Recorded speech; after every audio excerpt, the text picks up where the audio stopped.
All right, so anyway, we've created our brass ensemble.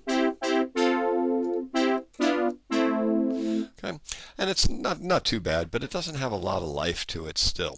And we can probably improve it a little bit by using some of Reason's effects devices.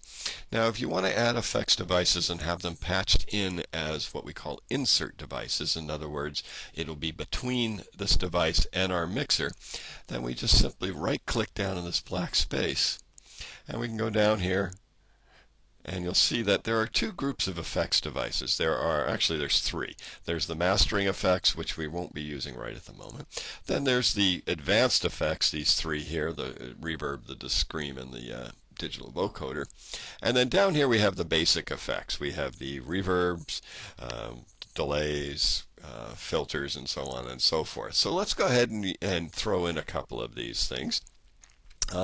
One of my favorites for getting a little bit more life into a sound is either a chorus or a flanger, or the unison, which is essentially on steroids there.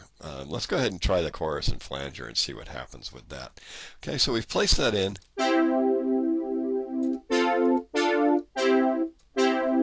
Okay, now what a chorus and a flanger does, and this is kind of a combination of the two, essentially is it varies the pitch and creates two signals and makes things just a little fatter. So you can hear what it sounds like there and without it. So it just gives it a little bit more going.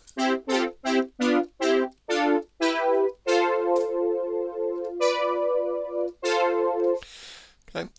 You'll notice a familiar device, an LFO, and then an amount. So we have the rate and the amount, just like we do in our LFOs up here. All right, and so what it's doing is it's modulating how fast the pitch is changing slightly. It's kind of a delay unit. It does include delay in it. You can hear that. But when you use delay in the right way, it creates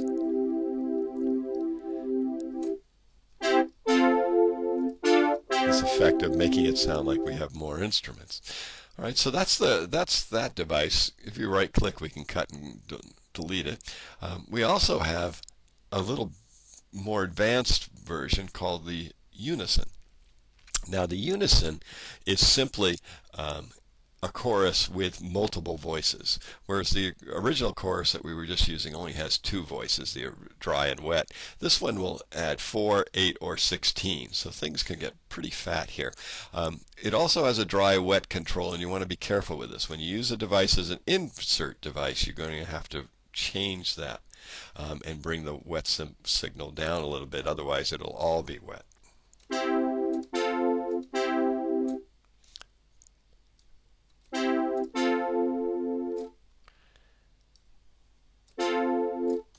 Let's make that a little wetter there.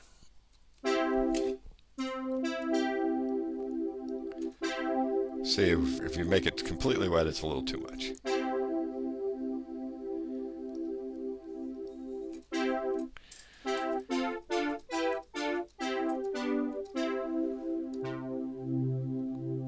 Okay, so that's another device. I think in this case, I think I like the chorus better because we've already got two oscillators that are detuned, so it's already sounding a little bit bigger. So we'll right-click, right-click and delete that device, and let's go ahead and put the chorus back in there because that was sounding pretty good.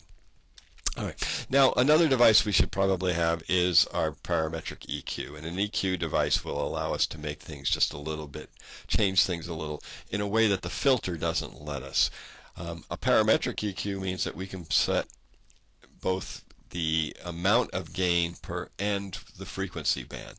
And so the three controls we have frequency, which is obviously where we're going to affect the device. Let's set the gain up all the way so now you can see that it's affecting it.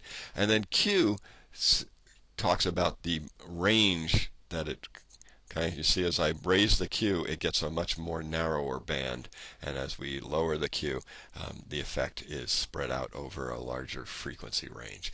And then we can use the frequency range to move it up and down.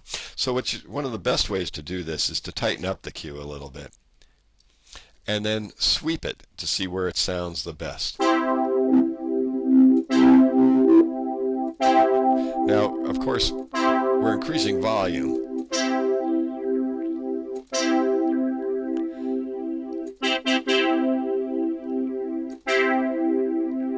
And then as you do that, now you have to pull the gain back, because if it'll be too much. Okay, we have a second band if we'd like to add that in there too. And we'll boost that a little bit too, and let's pull that way down at the bottom here.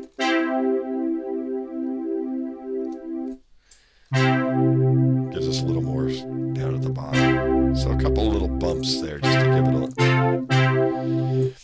Okay, now as with any device, we need to have some sort of a reverb sound in there also to fit this. Okay, and so if we go down here and we have a basic reverb device called the Rev 7. Once again, we want to watch our dry and wet sound. Now, I'm not using this as a special effect. I'm using it more as a... Well, that's still too much.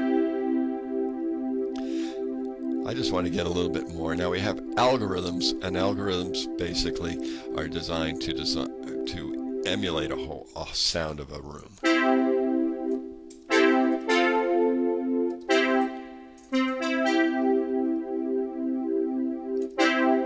Well, you know, one of the problems with this device is it's really not a very good reverb device. Most of the reverb devices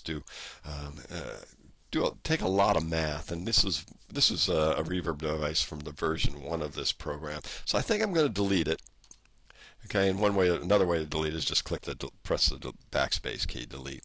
And we're going to go ahead and use one of the advanced ones, the Rev 7000 reverb. It's a much better sounding unit. Now again, see, that gives us some... Okay, and then there are quite a few more algorithms. If we click on one of them, we can move around a little bit. Okay, and so these are programs actually rather than just algorithms. And maybe we'll try a small hall sound. Okay, we'll look more into this device later on, but for right now, just use one of the pre-programmed sounds. And as with most reverbs, what I like to do is I like to push it up as far as until I hear it, and then back it off a little bit. But you see, if you take it out, you do notice the difference. Alright, so now we have a pretty decent sounding device here. Okay, most of the other effects devices, you can look in at the PowerPoint and you can experiment with them. You should try them out and see what they do and what they sound like. But most of the others will give you more of a special effect to it. Certainly the distortion and the vocoder are probably something we don't need. Perhaps the one other thing that might be useful would be the digital delay. You can use the digital delay to fatten things. We can also use a compressor limiter, and once again, I'm not really a fan of this one here, and so instead I would go ahead and throw the M-class compressor in there. And again, that reduces the dynamic range. And we can pull this down. Okay, and that's probably a little higher ratio. This is a little bit more advanced device. It has attack and release commands, controls. It's very similar to what we worked with in live, but this is a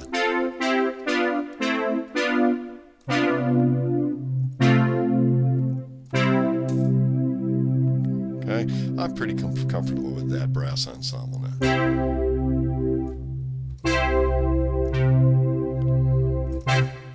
Alright, now that I've got all of these together, now the real problem is I don't want to have to do this over and over and over again. Anyway, let me just quickly review what I've done here. I have a ratio. I've set the ratio only to 2:1. I don't want to over compress this. I just want to tighten it up just a little bit. So that means that for every 2 decibels of volume in, actually I guess it's at 171. Let's push it up to 2. There we go. For every 1 decibel in, or 2 decibels in, we will send 1 decibel out above the threshold. And I moved the threshold down a little bit to minus 23 dB. And you'll notice that when I play, this shows me how much reduction I'm getting, gain reduction. Now the attack and the release. With the attack, I've made the attack fairly quick. So when it gets over the threshold, it grabs it, but I've made it not so quick that it's getting the attack. I'm letting it do the little attack and then come back down, and it's grabbing the sustain part. And then the release is a little longer, so when I let go, it doesn't wipe out my reverb right away. Okay, and so I've made the release a little longer. And then because I was able to boost the output gain now, because it was to get a little bit more pop volume out of it. Because we've reduced the dynamic range, so pushing it up will make it work a little bit better. So now I have my brass ensemble, and I'm pretty comfortable with it.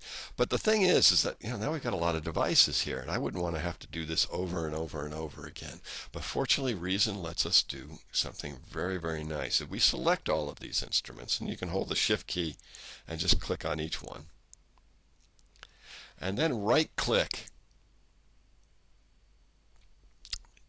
Down at the bottom here, it says Combine. And this puts all of these devices in one device called a combinator. Okay, and so now the combinator is the device that's getting, oops, and you know what? I forgot one of the devices. It's absolutely essential that you include your mixer in the combinator. So I used Command Z to undo. Okay, and now I will combine that again, and now I've got the mixer in there. And that was really important because all of these devices need to go into a mixer, particularly if you decide to use more than one device. And you can see that now the combinator is the device that's actually getting the sound and sending it to the mixer, and the mixer is sending it back to the combinator. We'll look more into the combinator a little later when we start talking about modulation and control voltage at a little bit more advanced set. So now we can go up to the save patch, and this time we're going to save a combinator patch, as opposed to just a subtractor patch. Okay, and so I'll put that in my Reasons folder and patches. Okay, and so there's my brass ensemble combinator. All right, and so you can collapse the combinator. You can hide the devices or open them up, and you can even collapse it this far. Okay, but now we have a pretty decent brass ensemble, and we can call this up anytime we want. If I wanted to bring in another combinator, I could go in here, browse for patches, going to where I store them, and there's the combinator that I just created. It's exactly the same as the first one. See? All of our devices are in there. Right? So that's what I'd like you to do with the sounds that you've programmed on Tuesday, is go ahead and add some effects, put things together, and see how that works for you. And once you've done that, put them all in a combinator and save the patch as a combinator patch.